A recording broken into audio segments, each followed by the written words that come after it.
தை அமாவாசை. தற்கொலை செய்து கொண்ட ஆன்மாவுக்கு தர்ப்பணம் கொடுக்கலாமா? தற்கொலை செய்து கொண்டவர்களுக்கு தை அமாவாசை காலத்தில் தர்ப்பணம் கொடுக்கலாமா? தை அமாவாசையில் செய்ய வேண்டிய முக்கிய விஷயங்களை பார்க்கலாம். தை மாத அமாவாசை ஏன் சிறப்புக்குரியது என்பதற்கு நிறைய காரணங்கள் இருக்கின்றன.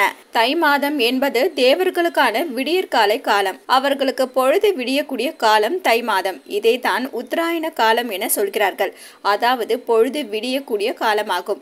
விடியக்கூடிய காலத்தில் வரும் முதல் அமாவாசை தை அமாவாசை ஆகும். சூரிய பகவான் உதித்த பிறகுதான் நம் முன்னோர்களுக்கு தர்ப்பணம் கொடுக்க வேண்டும். நாம் இன்று நல்ல நிலையில் இருக்க காரணம் நம் முன்னோர்கள் தான். ஒரு ஆன்மா குறிப்பிட்ட காலம் வரை, அதாவது அடுத்த பிறவி எடுக்கும் வரை, அந்த ஆன்மாவுக்கு தேவையான விஷயங்களை அவர்களுடைய சந்ததிகள் செய்யக்கூடிய இந்த வழிபாடுகளின் பலனாகத்தான் கிடைக்கிறது என பெரியவர்கள் நமக்கு சொல்லியிருக்கிறார்கள்.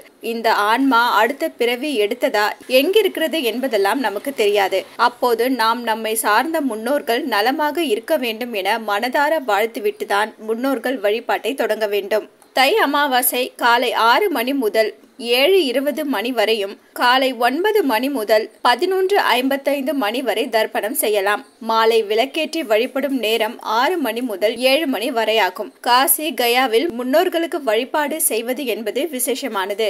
கயாவில் பெருமாளை சாட்சியாக வைத்து பிண்டம் வைத்து வழிபட வேண்டும். காசியில் சிவபெருமானை சாட்சியாக வைத்து வழிபாடு செய்ய வேண்டும். ஒரு வீட்டில் அப்பா இருக்கிறார், அம்மா இல்லை என்றால் அந்த அம்மாவுக்கு அப்பா திதி கொடுக்கலாம். ஆனால் மகன் கொடுக்க தேவையில்லை. ஒருவேளை அப்பா கொடுக்கவில்லை என்றால் மகன் தனது அம்மாவுக்கு தர்ப்பணம் கொடுக்கலாம். தற்கொலை செய்து இருந்தவர்களுக்கு தர்ப்பணம் கொடுக்கலாம். அவர்கள் ஆத்மா சாந்தடைய வேண்டும் என வேண்டிக் கொண்டு தர்ப்பணம் கொடுக்க வேண்டும். சூரிய பகவானிடம், என் முன்னோர்கள் எங்கிருந்தாலும் அவர்களை பாதுகாப்பாக பார்த்து கொள்ளுங்கள். நான் கொடுத்த இந்த சின்ன விஷயத்தை அவர்களிடம் சேர்த்து விடுங்கள் என பிரார்த்தனை செய்துவிட வேண்டும். தை அமாவாசை நாட்களில் தர்ப்பணம் செய்ய வேண்டும். மதியம் இலை போட்டு படையலிட வேண்டும். மாலையில் விளக்கேற்ற வேண்டும். இந்த 3 விஷயங்களை செய்ய வேண்டும்.